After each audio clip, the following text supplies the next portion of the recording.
नमस्कार दोस्तों, आपने ट्यून इन किया है मिडनाइट स्टोरीज़ को और आप बने हुए हैं सोनू के साथ। दोस्तों, ये कहानी छत्तीसगढ़ की है। छत्तीसगढ़ में एक छोटा सा शहर बिलासपुर की है। एक बार की बात है, एक लड़की थी जिसका नाम सारिका था।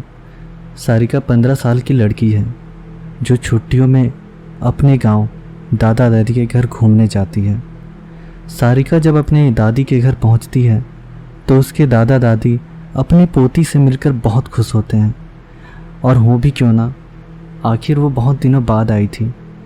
पर यह बात किसी को पता नहीं थी कि जल्द ही इनकी खुशी को ग्रहण लगने वाला है। सारिका का कुछ दिन तो उसके गांव में बहुत अच्छे से बीता। फिर एक दिन सारिका अपनी सहेलियों के साथ गांव के बगीचे पे खेल रही थी। सारिका खेलते खेलते आम के पेड़ को देखती है। उसके बाद वो अपनी सहेलियों से कहती है, चलो ना आम तोड़ते हैं। सारिका ढेले से आम को तोड़ने की कोशिश करती है। दोस्तों, मैं यहाँ आपको बताना चाहूँगा, ढेले मिट्टी के होते हैं, मिट्टी के जो कि पत्थर की तरह बन जाए रहते हैं, उसे ढेले कहते हैं। छत्तीसगढ़ में आम बोलचाल की भाषा में इसे यूज करते हैं। सारिका ढेले से आम को तोड़ने की कोशिश करती है और उसका ढेला आम पर लग भी जाता है, जिससे आम गिर जाता है। पर आम गिरते हुए थोड़ी दूर मिट्टी में दबे एक पोटली के पास चला जाता है। सारिका जब आम लेने वहाँ पहुँचती है तो उसे पोटली का थोड़ा सा हिस्सा दिखाई देता है। वो हिस्सा देखकर वो सोचती है कि अरे वाह, ये क्या है, मैंने क्या खोज लिया। ये सोचकर वो पोटली को बाहर निकाल लेती है। उस पोटली को जब वो खोलकर देखती है तो उसे कंगन मिलते हैं। दोस्तों, अधिकतर टाइम आपने देखा होगा, जब भी हमें कोई लावारिस चीज़ मिलती है जिसका कोई मालिक ना हो, कहीं दबा, कहीं ज़मीन से दबा हुआ या कहीं छुपाया गया, तो चांसेस बहुत ज़्यादा होते हैं कि ये सारी चीज़ें शापित हों। तो जो पोटली सारिका को मिली थी वो भी कुछ ऐसी ही थी।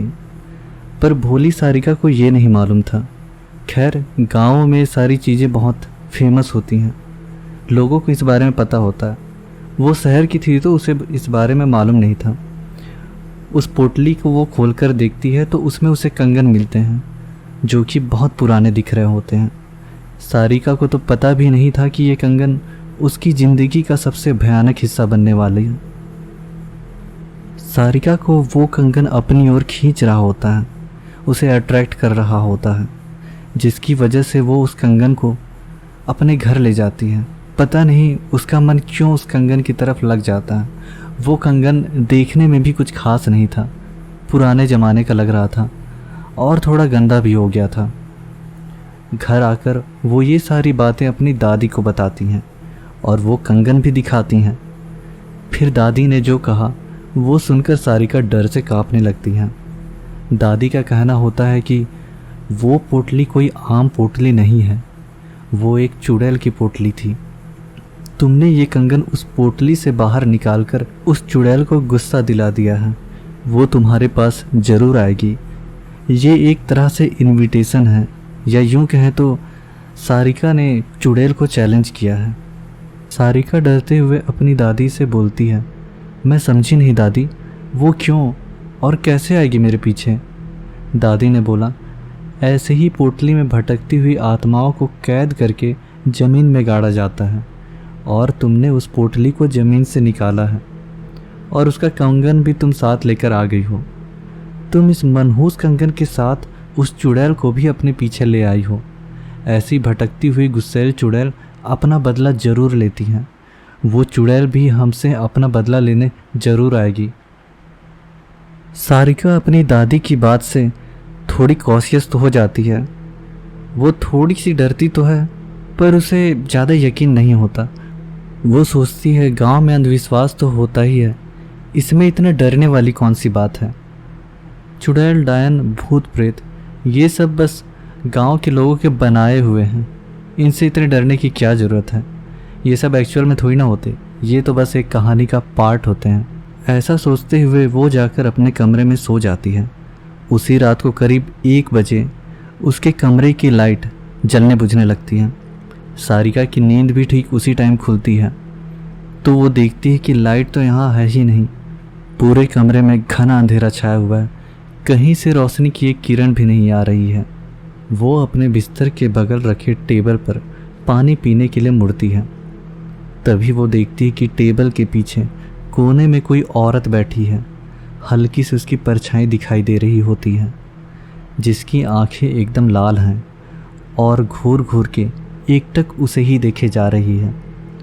सारिका चिल्लाते हुए अपनी दादी के पास जाती है, पर दादी के कमरे में दादी उसको नज़र नहीं आती। वो बरामदे में जाती है तो दादी उसको ज़मीन पर गिरी मिलती है। सारिका अपने दादा को खोजने जाती है, पर उसके दादा उसे कहीं नज़र भी नहीं आते। जब वो पूरे घर में अंधेरे में खुद को अकेला पाती है तो डर के मारे बेहोश हो जाती है। सुबह उसकी नींद खुलती है तो उसे अपने दादा दादी दिखाई देते हैं। वो अपने दादी को सारी कहानी बीते रात की बताती है। दादी कहती है, हम दोनों अपने कमरे में ही थे। दादी सब समझ गई थी। दादी जान गई थी कि चुड़ैल का तंत्र और उसकी माया है। दादी सारिका को समझाती है और कहती है, ये सब उस चुड़ैल का किया कराया है। वो कंगन उस पोटली में वापस रखना होगा, वरना वो यहाँ से नहीं जाएगी। सारिका बोलती है, चलो ना दादी, अभी कंगन रखाते हैं।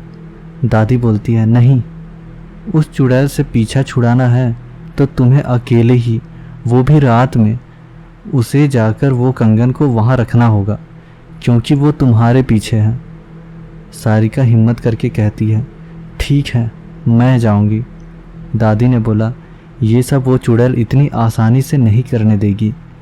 इसलिए दादी ने उसे रात में जाने से पहले मंत्रों से सिद्ध किया हुआ ताबीज़ उसके हाथ पर बांध देती है और कहती है, ये तुम्हारी रक्षा करेगा और हो सके तो ये तुम्हें चुड़ैल से भी बचाएगा। पर तुम ताबीज़ के ही भरोसे मत रहना। हो सके तो तुम उस चुड़ैल से जितनी हो सके उतनी दूरी बनाकर रखना। वहाँ तक का सफ़र आसान नहीं होगा, पर फिर भी तुम्हें ये करना होगा। सारिका हाँ में सर हिलाती है, पर अंदर से तो उसे अब भी डर लग रहा था।